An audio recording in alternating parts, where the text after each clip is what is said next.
Vowel teams could be divided into two parts, digraphs and diphthongs. Now digraphs make single sound and diphthongs makes a sliding sound. Now these are the example of digraphs on which I've already shared a video in detail. So what are diphthongs? Diphthongs are basically when two vowels come together, they make a new sound.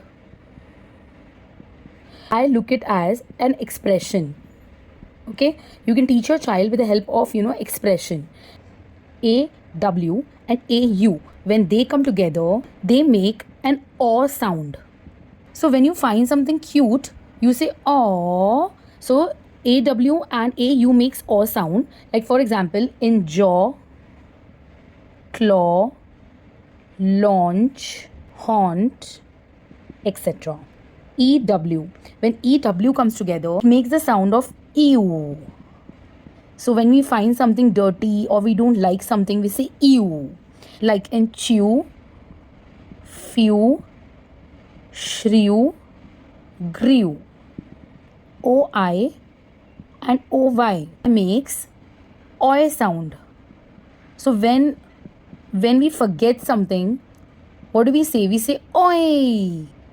Boy, joy, foil, coin, likewise. So the next one is OU and OW.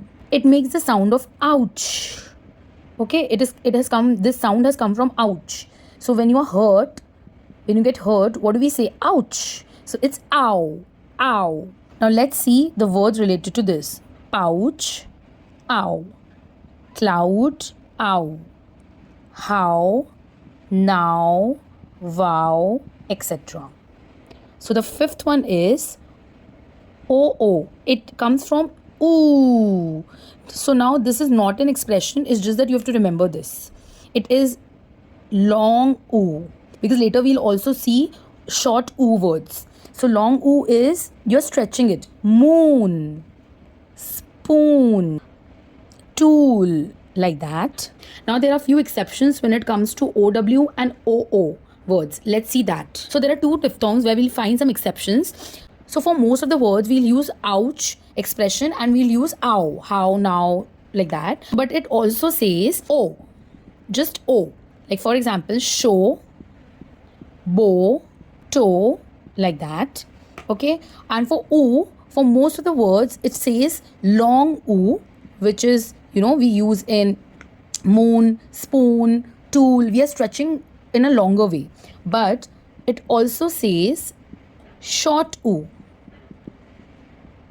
Okay, like for example, in look, see, we are not saying look, we are saying look.